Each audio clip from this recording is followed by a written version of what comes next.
Hello everyone, this honey bourbon chicken is absolutely delicious, and you know what? The steps are not that difficult. All right, so let's get started. Now, this is one of my favorite ways to cook a whole chicken. You can call it spatchcock or butterfly chicken, whatever you prefer.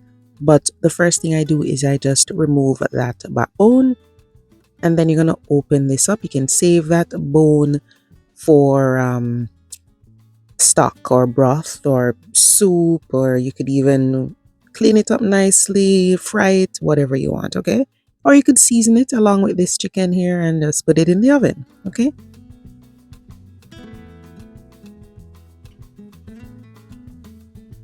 Then you can put it right in the freezer or, season it.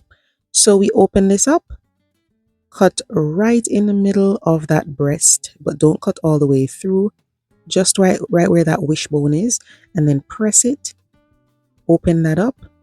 And then, of course, later on, you'll need to clean up this chicken, okay? Get out the excess fat and all that stuff.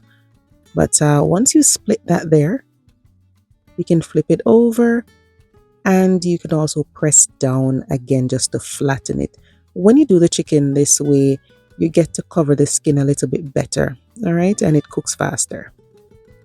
Now, one of the other things I like to do is to just release that skin from the flesh, okay? So you can use your finger, or if you're struggling with that, then you can use like a soft tool, something that won't cut the skin. So like a spatula like this, or something else. Just make sure it's not something sharp. And you just release that skin from the flesh, and this allows you to just put the seasoning underneath. All right, so you get more access. So just go ahead and do that where the breast is, where the leg is, the thigh, all of those. Okay, so just look for the section where it's easy to open up, like right here, and then either use your finger or something like a spatula and just push down. All right. Another way we can get that seasoning to hit that chicken flesh is by making pricks into the flesh. So you can use a small knife to get some slits in there. I don't want to cut the skin, so I just lift the skin and cut the flesh. So tiny little slits. If you do have a flavor injector though, or something like that, then you could put your marinade in that and just inject it into the chicken flesh. Now for the marinade, I'm using some olive oil, minced garlic and ginger. The ginger is grated finely, actually. Some soy sauce. I have some honey. If you don't have any honey, fine, go ahead and use some brown sugar if that's what you have at home, all right? But if you're shopping for this, then of course go grab your honey. Then I have some hoisin sauce, but you could use oyster sauce if that's all you have and you're not in the mood to go shopping, okay? Whisk all of this together. And remember that soy sauce and hoisin sauce, they are salty. So in the end, I did add a little bit of chicken seasoning, but not too much. After I put everything together, I did it last minute, but you don't need a lot, okay? Now, I am going to be adding some fresh stuff too. I have here some minced, thyme, and green onions. You can puree them if you prefer, and just stuff that underneath the skin in every section that you can, and rub it into the flesh.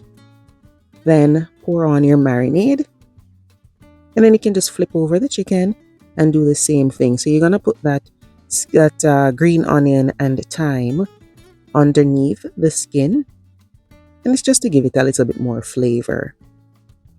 I'm not really focusing on the skin when it comes to the thyme and the green onions. I'm just mostly trying to put it under the skin.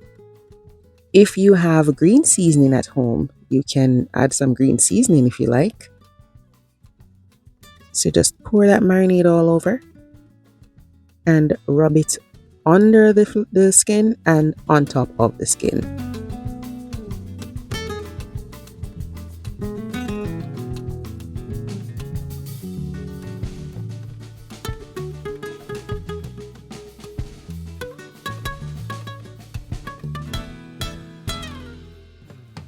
After I did all of this, I ended up adding some fancy molasses. So this is a lighter and the molasses. It's not, the flavor isn't as strong. That's why I love to use it.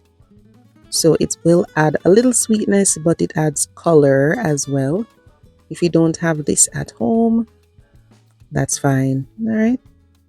Ideally, you want to marinate this overnight, but if you can't, try to do at least 2 hours.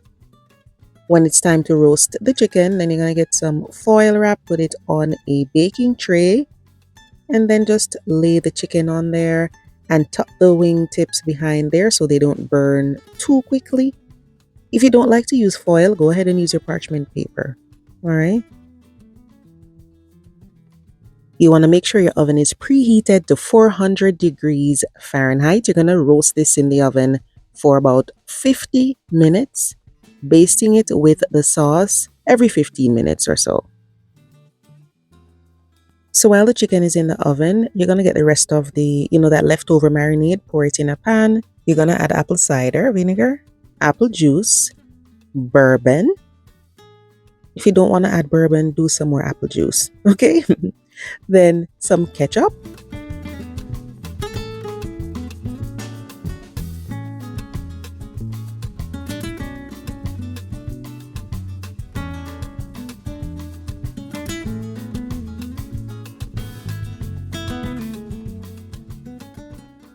Add some brown sugar, and then allow this to simmer for at least 3 minutes minimum. Remember, this was on the raw chicken, so you need to make sure you bring it up to a boil and then simmer it, okay?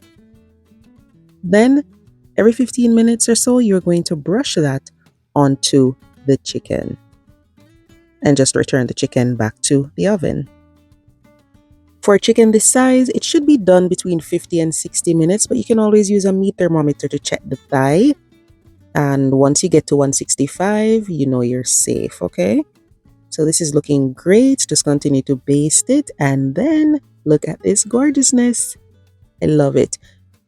While it's roasting, it might dry out a little bit. You can pour water into the tray, and that will, help it to stay moist, but also not burn too much. Here we go. Delicious chicken. Look at that leg quarter. It's so juicy. Ideally, you want to let the chicken rest before you carve it up. All right. As usual, if you're super hungry, I understand you're going to try to cut it up immediately, but let it rest a little before you cut it. And that chicken breast is going to be nice and juicy. This is perfect with any side dish you can think of: noodles, rice, beans, other vegetables.